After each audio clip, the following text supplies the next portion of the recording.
Olá, professores, tudo bem? Eu sou a Andréa, a presidente da APOS. A pedido dos professores, a APOS está realizando uma série de entrevistas com alguns dos candidatos a prefeito do nosso município de Osasco. O nosso convidado é o Dr. Lindoso hoje. Dr. Lindoso ele é médico, vereador no município e ele está concorrendo ao cargo de prefeito do nosso município. Olá, tudo bem? Tudo bem, professora Andréa. Uma honra estar aqui. Obrigado pelo convite. Muito obrigada. Doutor Lindoso, nós recebemos alguns questionamentos dos nossos professores associados, tá? Então, nós vamos estar fazendo algumas perguntas para os candidatos e queremos uma resposta positiva, né? Principalmente para a educação. Ok? Quer falar alguma coisa antes de eu começar as perguntas? Eu só queria me apresentar, tem muitos professores que não me conhecem. Eu sou o Elisandro Lindoso e, carinhosamente, os meus pacientes me chamam mais pelo sobrenome. Por isso que ficou o Dr. Lindoso, que eu, como médico, e eu quero dizer que eu não acredito em outra transformação da sociedade que não seja através da educação. É isso. Muito bem. Bom, então eu vou começar a primeira pergunta. Hoje o salário do professor em Osasco é muito baixo. Ouvimos e constatamos no nosso Olerite que temos o pior salário da região. Fato já abordado inúmeras vezes e que até agora o título vergonhoso ainda é nosso. Hoje, os professores PDIs recebem abaixo do piso nacional, valor mínimo de remuneração no país. Como o candidato analisa esse tema e como acredita que esse título vergonhoso possa ser superado? Olha só, eu acho muito vergonhoso, Andréa, até porque isso já era para ter sido corrigido lá atrás, e não foi. E esperávamos que, inclusive, no último pleito eleitoral ao qual eu participei, como candidato a vereador, que nós iríamos superar isso. E não foi superado. Osasco é o polo da região. Comparando com a região de Sorocaba, como a cidade de Sorocaba é região em relação às cidades de Votorantim, São Roque, enfim, Alambari, por aí vai. Campinas, da mesma forma, região de Campinas, cidade de Campinas é polo. É inadmissível a cidade de Osasco hoje ter o menor salário da região para os professores e para os educadores. Não tem como mais segurar isso. Eu sou filho de professora, a minha mãe é professora. E vou dizer, ela ama o que faz. Já poderia até ter aposentado, mas a minha mãe, ela, pelo amor à profissão, ela vai à sala de aula. Não dá. Eu sei as adversidades, eu sei as dificuldades pelas quais os professores passam, até porque eu acompanhei isso na minha casa. Então, não tem mais como a gente manter essa situação dessa maneira. Nós vamos trabalhar. Primeira coisa que nós vamos fazer no nosso governo é reparar essa injustiça. Bom, assim nós esperamos, né? Porque é uma reivindicação muito antiga dos professores do município de Osasco. Realmente é uma vergonha, né? Nós temos essa fama. Pior salário da região. Perdemos para Carapicuíba. Com todo respeito aos carapicuibanos, a gente não quer menosprezar nem diminuir ninguém. Mas Osasco tem uma arrecadação maior. Nós somos o segundo PIB do estado. A arrecadação, eu vou pegar a Secretaria de Educação. O orçamento da Secretaria de Educação, ela já é maior do que o orçamento inteiro da cidade de Carapicuíba. Então, a conta não fecha, tem alguma coisa errada aí, e é isso que nós vamos descobrir para poder reparar essa injustiça. Bom, ok, vamos esperar, né? Segunda questão. Em 2019, foi aprovado o plano de carreira do magistério, muito aquém das necessidades dos profissionais da educação, e muito falho no quesito de valorização, cerceando a evolução e excluindo os professores readaptados. O professor readaptado sofre muito na condição atual e ainda tem seus direitos cerceadores no quesito de evolução e aposentadoria. Vale lembrar que a Secretaria da Educação é onde temos o maior número de readaptados da Prefeitura, sendo um dos fatores a pressão e o desgaste de carreira. Qual a proposta para incluir esses servidores no plano de carreira e prestar um atendimento especial a esse profissional, que sofre por doenças acometidas no decurso do seu trabalho com a educação? Sabe qual é o problema? É que quem faz o plano de cargos, carreiras e salários, muitas vezes não entende realmente o que acontece lá dentro da escola, às vezes são pessoas que estão à parte. O que a gente tem que fazer, e a minha sugestão, é fazer com que os professores, fazer com que os educadores, fazer com que essas pessoas que são readaptadas, elas participem, elas possam fazer um grupo, uma comissão e juntamente colocar sua ideia em relação ao plano de cargos, carreiras e salários. Por exemplo, eu tenho uma ideia de tentar reaproveitar essas pessoas, não de deixar elas isoladas, escanteadas, colocar, para que elas não se sintam, inclusive, excluídas. A gente tem que tentar readaptar e reaproximá-las o mais próximo possível, se for o caso, dos alunos. Como, por exemplo, coloca numa biblioteca, coloca num centro de informática, enfim. Nós temos que abraçar esse profissional e trazer o mais próximo possível e fazer com que ele não se sinta excluído. E a minha sugestão, a minha opinião, e é o que nós vamos fazer. Nós vamos fazer uma comissão, não vai ser sair só da prefeitura, do executivo. Nós vamos envolver os professores, nós vamos envolver os educadores para que eles possam sentar junto nessa comissão e essa comissão, sim, vai fazer o plano. Não vai ser uma coisa apenas da Secretaria de Educação. Vai ser algo realizado por uma comissão que envolve cada segmento. PEB 1, PEB 2, vamos pôr uma pessoa do PDI, vamos pegar umas pessoas que estão readaptadas para que eles possam falar e eles possam dizer, expressar realmente o que acontece com eles e quais sugestões, o que a gente pode fazer para melhorar. Realmente é complicada a situação dos professores readaptados, né? Porque 90% foi trabalhando, né, que teve algum problema de saúde, né? Para você ver, eu tenho contato direto com a professora Érica. Então, ela teve alguns problemas pessoais, enfim, de doença, e ela acabou sendo afastada, tentaram a readaptação, não deu certo, e até que parece que agora pediram a exoneração dela. Gente, é real, ela está doente. Eu, como médico, o diagnóstico é fácil, você já observa. Enfim, não era para ter sido exonerada, era para ter sido... Era para ela ter sido abraçada, era para ter sido dado carinho, tentar reaproximar ela, tentar não empurrar ela, fez só piorar, agravar o quadro da professora Érica. Então, esse tipo de coisa, no meu entendimento, isso é desumano. É desumano, é frio. Sim, com certeza. Próximo questionamento. Hoje, um dos fatores para afastamento de profissionais da educação é o alto índice de doenças mentais. Essas causadas pelo excesso de trabalho, falta de apoio dentro da unidade escolar e excessivo número de alunos por sala. Durante a pandemia, vimos esses problemas aumentarem e a necessidade de cuidados com todos os profissionais. O candidato tem alguma proposta para cuidar da saúde dos servidores, em especial da educação? Primeiro, não existe saúde mental em Osasco. Não existe. As pessoas esperam anos para passar em uma consulta com o psiquiatra. Psicólogo, então, também, maior dificuldade. Não tem como você falar em saúde mental, nem para educação, porque para os outros, para ninguém tem. Então, o que nós vamos ter que reestruturar? A saúde de Osasco. Isso vai ter que ser reestruturado o mais rápido possível. Fazendo, estimulando, contratando profissionais capacitados para poder atender a rede. E dentro disso, a gente tem que fazer sim, e tem que tomar o cuidado com a questão dos professores. Questão dos educadores. Voltando aqui ao caso da professora Érica, foi exatamente o que aconteceu com ela.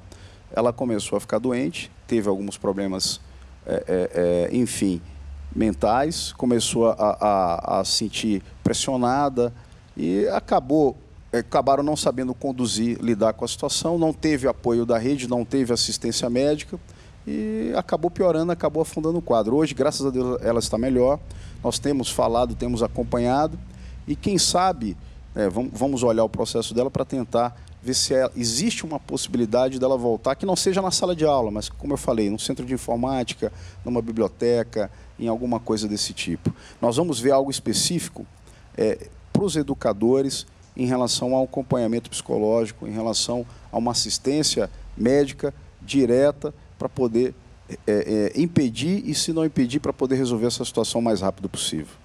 Ok. Próximo questionamento. A tecnologia, hoje em dia, está em todos os processos do cotidiano.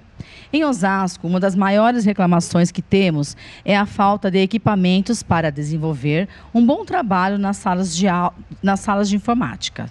Temos computadores sucateados e salas sem o mínimo de condições de uso, sem ar-condicionado e sem computadores para todos os alunos.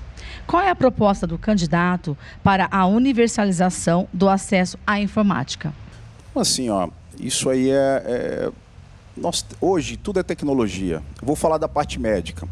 Eu era contrário à consulta à telemedicina, mas eu fui um dos beneficiados da telemedicina quando eu tive Covid. Então eu fiz uma teleconsulta e através da teleconsulta o médico me reavaliou e eu fui para o pronto-socorro e fiquei internado, fui até para a UTI. Então a tecnologia hoje é inevitável, ainda mais no mundo pós-pandemia. Nós temos que aproveitar da melhor maneira. Mas antes de eu pensar em tecnologia de colocar lousa digital, Wi-Fi para todos, computador de última geração, eu preciso melhorar o salário do professor. Eu não posso ter professores desmotivados. De nada adianta eu entregar uma Ferrari na mão de uma pessoa que vai dirigir, sendo que ela está desmotivada para dirigir o carro. Eu preciso motivar os professores, eu preciso fazer com que eles estejam felizes na sala de aula. E como é que eu faço? Qual é a melhor valorização? É dando o reajuste, é fazendo com que ele receba salários dignos. Recebendo o salário digno, ele vai entrar feliz, vai entrar motivado, e eu tenho certeza que o desempenho dele vai melhorar. Às vezes até esses problemas que tem de saúde, porque é muita preocupação. Você imagina, você trabalha de manhã, à tarde e à noite, que muitos fazem isso como minha mãe fazia. Por eu pedir para ela parar, ela parou, ela diminuiu o noturno, não foi mais. Só ficou com o período matutino e o vespertino. Mas muitos não podem, porque tem filhos para criar, tem uma família para sustentar. Então, a partir do momento que a gente consegue fazer isso, a gente pode pensar nas outras coisas. A primeira coisa que nós vamos fazer é regularizar, fazer com que o professor de Osasco receba um salário digno. Nós vamos trabalhar para, se não for o maior da região, logo de primeiro, talvez eu tenha dificuldade no primeiro ano. Eu não sei como é que nós vamos pegar a prefeitura, até porque tem 2 empréstimos que foram feitos pela atual administração. 2 de 296 milhões, um do Banco do Brasil, outro da Caixa Econômica. Certo? Tem um endividamento, que nós vamos ver como é que está. Mas se não der para ser o maior, nós vamos reparar essa injustiça, e principalmente em relação aos PDIs, que é o que nós estamos hoje abaixo do piso nacional. Ok. A educação do século XXI é voltada à tecnologia e aos múltiplos aprendizados. Hoje verificamos uma educação que se resume em giz, lousa e livro. Quais as propostas ou planos para que a educação de Osasco se renove e que a tecnologia seja presente no cotidiano escolar? É a mesma coisa, a tecnologia é fundamental. Hoje o mundo está globalizado. Então, não adianta a gente ficar só na lousa com giz. Nós temos que ter algo a mais, principalmente para os alunos e os professores, nós temos que capacitá-los. Tem que fazer cursos, isso vai entrar no plano de carreira e cargos e salários. A gente fazer capacitação constante dos professores, para que eles possam aprender a dominar as ferramentas tecnológicas e eles possam ensinar, passar isso para os alunos. Só que assim, isso é como se você fizesse programações. Então você faz a programação 1, programação 2, programação 3. Além da parte tecnológica, eu tenho que dar as condições estruturais também para ele. Tem escolas aí que têm condições totalmente insalubres. Escolas que o professor mal consegue ficar em sala de aula. Então, nós temos que ver tudo isso. Mas a primeira eu quero refrisar isso, quero deixar bem claro, ratificar, que o mais importante hoje é fazer com que os professores tenham salários dignos, motivá-los, incentivá-los. É isso que nós vamos fazer. E condições de trabalho, né? Condições de trabalho adequadas, também, adequados, exatamente. É o necessário, o mínimo necessário para fazer um bom trabalho na rede. Eu não tenho como mandar um médico para o pronto-socorro, sendo que eu não dou um estetoscópio, eu não dou um termômetro para ele, eu não dou um esfigmomanômetro, porque não tem como ele vai atender como paciente, não tem como atender. É a mesma coisa ao professor. Eu vou mandar ele para uma sala de aula escura, uma sala de aula com calor, com a temperatura elevada, com as mesas, cadeiras quebradas, não tem como, isso aí é básico. Eu penso, e eu olhando escolas das cidades vizinhas, como Barueri, por exemplo, eu vejo espantado e vejo assim, poxa, sonho, por que Osasco não pode ter isso? Qual a diferença? Qual a dificuldade? Por que aqui lá tem e aqui não tem? exatamente dessa maneira que nós vamos fazer. A nossa intenção é construir escolas naquele modelo, creches naquele padrão.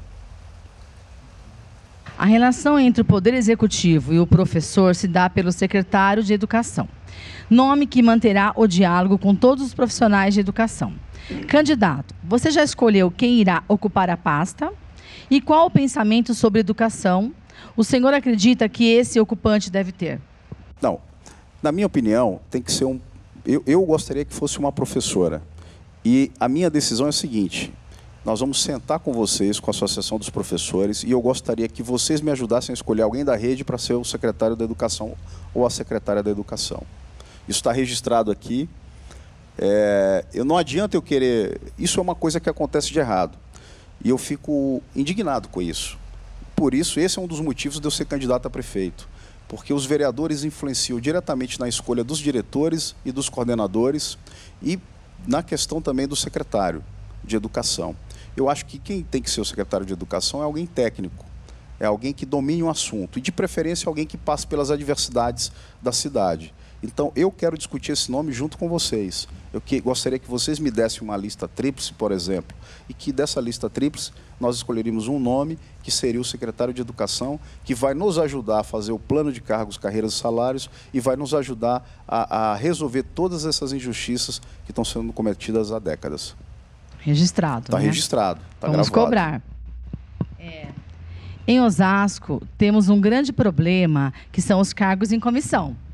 Justamente o que você estava comentando. Cargos esses ocupados, em grande parte, por profissionais sem vínculo efetivo com o município e, muitas vezes, sem a vivência necessária para ocupar um cargo de gestão. Qual a sua opinião sobre o tema? Acredita que o concurso público para esses cargos seria o mais correto e justo ou teria outra posição acerca desse tema? Olha só, professora, eu vou te falar o que eu fiz na Câmara e você já vai entender o meu pensamento. Eu fui o vereador mais votado, estou no meu primeiro mandato, não sou político profissional, por isso que muitos não me conhecem. Eu sou médico, estudei 12 anos para ser médico, fiz doutorado, iniciei o pós-doc fora, em Indiana, na cidade de Indianápolis, no Cornell Research Group of America. Não terminei porque eu acabei casando e segui outro caminho. Eu sou a favor do concursado. Tanto que, quando eu virei presidente da Câmara, eu cortei pela metade os assessores dos vereadores. Eu arranjei maior confusão, maior briga. Por que eu fiz isso? Para economizar, primeiro, para economizar recurso público, certo? Porque eu acho que o dinheiro público é uma coisa sagrada. Eu acho que é dinheiro nosso que tem que ser investido em questões essenciais, certo? E é exatamente dessa maneira que eu vou fazer na prefeitura. Eu não quero cabidão de emprego. A prefeitura, assim como a Câmara, não é para pôr cabo eleitoral que segura a bandeira. Não é para pôr gente que distribui panfleto em semáforo. Não é para poder agradar e fazer as práticas antigas da velha política do toma lá da cá. O que a gente tem que fazer é sobrar recurso público para ser investido, como na questão do salário dos professores. Então, os cargos comissionados nós vamos diminuir. E a minha intenção é cortar pela metade, igual eu fiz na Câmara. Por isso que eu fui o presidente que fez a maior economia da história da Câmara. Eu cortei celular de vereador, eu cortei carro de vereador, abastecimento de combustível de vereador. Eu cortei assessor pela metade, como eu falei. Eram 20. Para eles fazerem uma média, eu entrei, quando eu assumi a presidência, eu tinha 16. Então, eles diminuíram 4, porque é um absurdo. A cidade de São Paulo, os vereadores lá, olha o tamanho, a imensidão da cidade de São Paulo. Os vereadores lá têm 20 assessores. Osasco tinha 20 também. Eu cortei de 16 para 8. Então, hoje são 8 assessores. Mesmo no primeiro ano, porque são 2 anos de presidência da Câmara, no primeiro ano eu fiz isso. No segundo ano, eu não sei se 8 é suficiente ou não. Para mim ainda é muito. Tinha que cortar para 4, 3. E a minha intenção ainda era colocar assim, ó, 3 assessores comissionados e colocar uns 2 efetivos, concursados. Aquela que fica no telefone lá, recebendo a ligação do munícipe, que ele reclama para a questão do buraco, questão da poda de árvore, não precisa ser comissionado, pode ser efetivo. Enfim, por isso que eu fiz um estudo. A gente buscou uma empresa especializada, eu não lembro qual, tipo Getúlio Vargas, para fazer um estudo, para fazer uma análise e ver se 8 era suficiente ou não, e quais cargos, quais as funções que deveriam ser adotadas por essas pessoas. Então, é exatamente isso que eu vou fazer na prefeitura. Nós vamos acabar com o cabidão, nós vamos acabar com o tomar lá da cá, nós não vamos ceder à pressão de vereador para poder indicar diretor, para indicar coordenador e para indicar cabo eleitoral na prefeitura.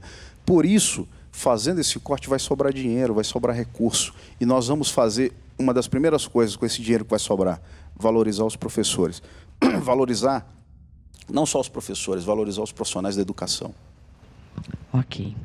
O planejamento de cada escola engloba o seu entorno, a sua realidade e a condição social que atende. Por esse fato, os projetos são direcionados à demanda de cada região. E uma das maiores reclamações é a falta de incentivo para passeios culturais como museus, parques e exposições e feiras temáticas. Hoje, um aluno do 5º ano nunca saiu do município e só conheceu a Ecolândia, local inapropriado e que muitos não querem mais frequentar.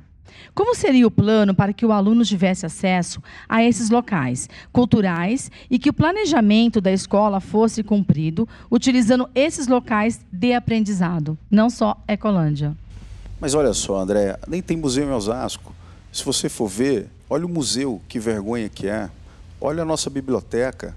Como é que eu vou fazer? Aí tem a Ecolândia, que é privada, é terceirizada num contrato milionário, onde uma pessoa que é bem, vamos dizer assim, tem bom trânsito na sociedade osasquense, na classe política, faz um contrato de 5 milhões por ano. Então, e aí, com isso, nós pagamos 5 milhões e nós não fazemos um museu decente para a nossa cidade. As nossas crianças não sabem o nosso passado. Uma cidade que não tem passado, uma cidade que não tem história, certo? Então, o que a gente vai fazer? Isso está no meu plano de governo. Nós vamos ter que rever essa situação do museu, nós vamos ter que fazer uma biblioteca decente, vamos ter que colocar para que as nossas crianças... Eu quero que os meus filhos que nasceram aqui, eu não nasci aqui, mas a minha esposa nasceu, a minha esposa é osasquense, inclusive o avô dela foi vereador da primeira legislatura, Esmeraldo Vieira Malagueta, e os meus filhos nasceram aqui. Eu gostaria que eles conhecessem a história da cidade, que eles vivem, que eles vão crescer e, quem sabe, vão dar os meus netos aqui na cidade, que eu vou poder ver. Então, como é que você vai fazer? Você vai levá-la para onde? Tudo bem, pode levá-la para o Museu do Ipiranga, mas é a história de Osasco, a cidade delas, que elas vão bater no peito e vão falar: eu tenho orgulho de morar em Osasco, porque lá teve o primeiro voo da América Latina. Enfim, não existe isso, é muito escasso, e a prefeitura não faz isso. Então fica aquela história: eu finjo que faço, criança vê, eu finjo que entendo. Nós vamos mudar isso. Nós vamos trabalhar para poder fazer com que tenha um museu, que a gente tenha algo para poder levar as crianças e fazer com que eles cresçam e que eles vejam realmente como foi que nasceu, como foi que surgiu e qual a história da cidade de Osasco. Hoje, o professor que não tiver falta em 2 meses de trabalho, ele recebe uma gratificação. Essa varia de R$ 400 a R$ 600. Essa gratificação, ao nosso entender, poderia ser incorporada ao salário e assim aumentarmos o baixo salário dos professores, aumentarmos o baixo salário dos professores. Qual a sua opinião acerca de gratificações e bônus ao funcionalismo? Eu sou favorável à gratificação, ao bônus, mas eu sou mais favorável ao salário mesmo, a incorporar no salário. E outra coisa, eu quero que o professor não falte. Eu quero que ele não falte, eu acho que a gente pode valorizar isso. Mas e se ele ficar doente? É justo eu descontar o abono, a gratificação de alguém que ficou doente? Eu fiquei doente, fiquei internado 9 dias. Eu não fui para o consultório. Eu vivo do consultório, eu não vivo de política. Como é que eu ia... O que eu ia falar para os meus pacientes? E se eu fosse um funcionário público, eu ia perder a minha gratificação, a minha bonificação? Eu vejo isso na minha casa. Minha mãe é professora, então ela ficou doente um tempo e ela não pôde ir para a sala de aula. É justo você descontar a bonificação, o abono de alguém que ficou doente, que ficou internado, que de repente quase perdeu a vida? Eu não acho. Então eu acho que cada caso tem que ser avaliado, cada caso tem que ser estudado. Por isso que eu insisto e eu prezo pela comissão. A comissão pode avaliar isso. Eu não acho justo você fazer as coisas a ferro e a fogo. É óbvio que você tem que valorizar o profissional que não falta, aquele que se dedica, aquele que é empenhado. Mas, estou dando um exemplo, se ele fica doente, falta 1 semana. É justo, por ele ter ficado doente, ter tido problemas, de repente, teve até que pagar o tratamento, porque hoje a saúde de Osasco está um caos. Se ele não tiver convênio, ele não vai conseguir tratar aqui, ou se tratar aqui vai ficar meia boca, como diz os outros, ou vai acabar buscando outras cidades, como a cidade de Barueri, para poder buscar o atendimento. Então, eu não acho justo, acho que cada caso tem que ser avaliado. Eu acho que tem que ter incentivo, sim, mas eu acredito que não tem que ser dessa forma, caso aconteça a falta, caso aconteça do profissional, caso aconteça do professor, faltar alguns dias, e faltou um dia, e você já corta o abono, porque perdeu toda a bonificação, perdeu toda a gratificação, perdeu... Então, eu sou contra isso. Acho que a comissão tem que analisar e ver cada caso. Para finalizar a nossa entrevista, comente um pouco sobre o seu plano de governo, suas propostas para a valorização do professor e objetivos para a educação de Osasco. Então, olha só, eu vou terminar como eu comecei, André. Eu não acredito em outra transformação da sociedade que não seja através da educação. Hoje eu falo 4 idiomas.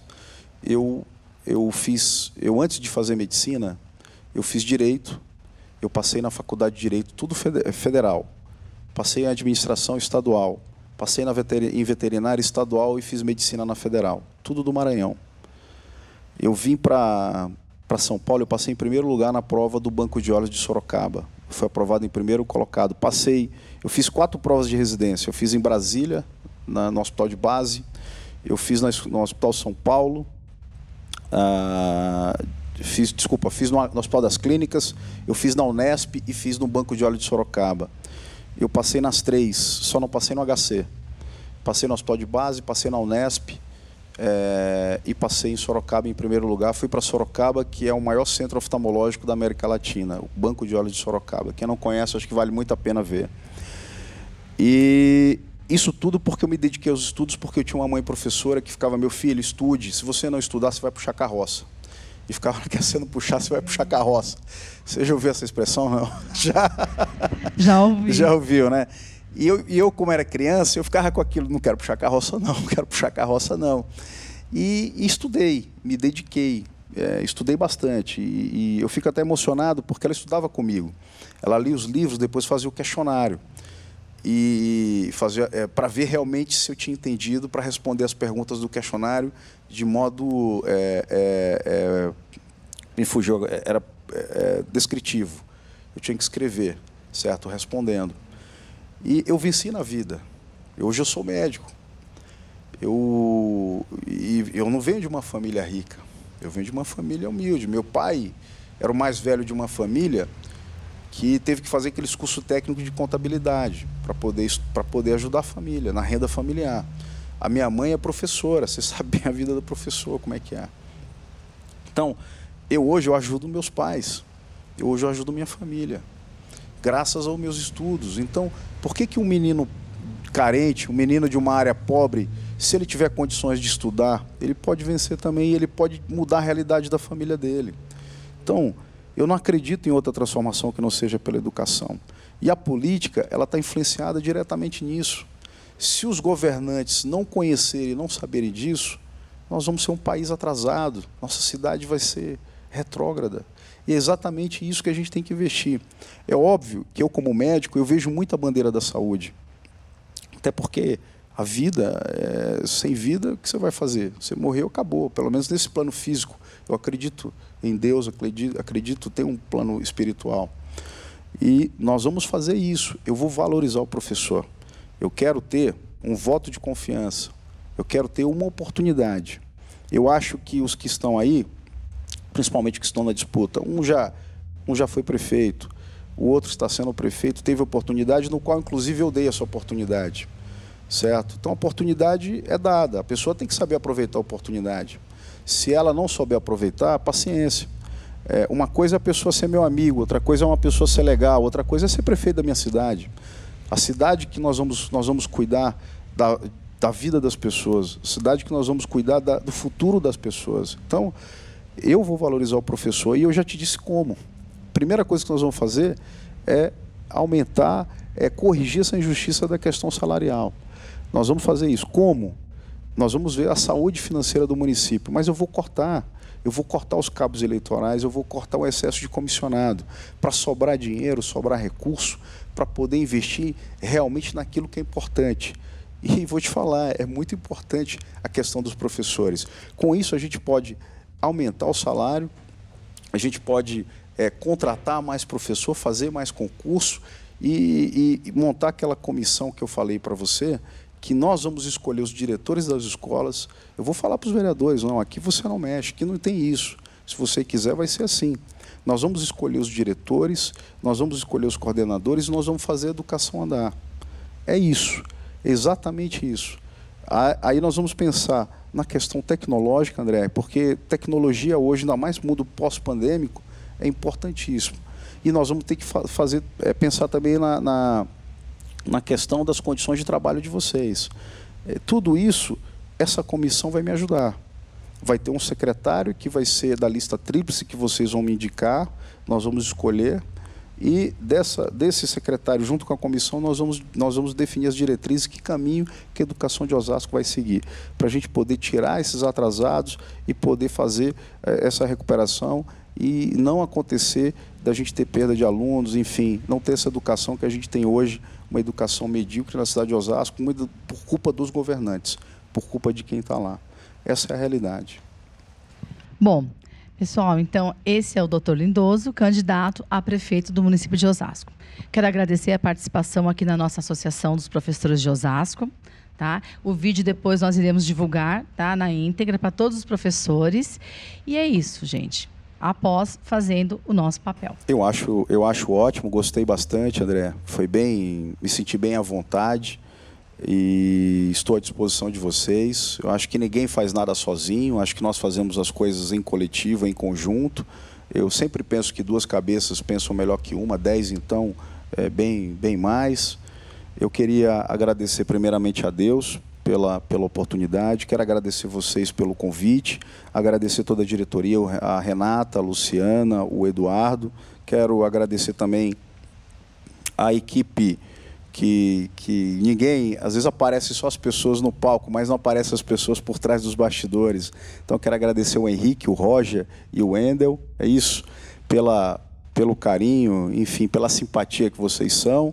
E cumprimentar também os que estão me acompanhando, o professor Walter Arante, o Fernando, e já parabenizar o professor Walter pelo trabalho que ele desempenha na nossa cidade. Meu muito obrigado. E eu finalizo pedindo uma única oportunidade. Eu não quero a segunda. Não estou voltando aqui dizendo, ó, me dê mais uma chance. Eu gostaria de ter mais uma chance. Não, eu só quero ter uma chance, uma oportunidade para a gente poder mostrar o nosso trabalho e fazer com que a nossa cidade seja uma das melhores da nossa região e do nosso estado. Muito obrigada. Após, juntos somos mais fortes.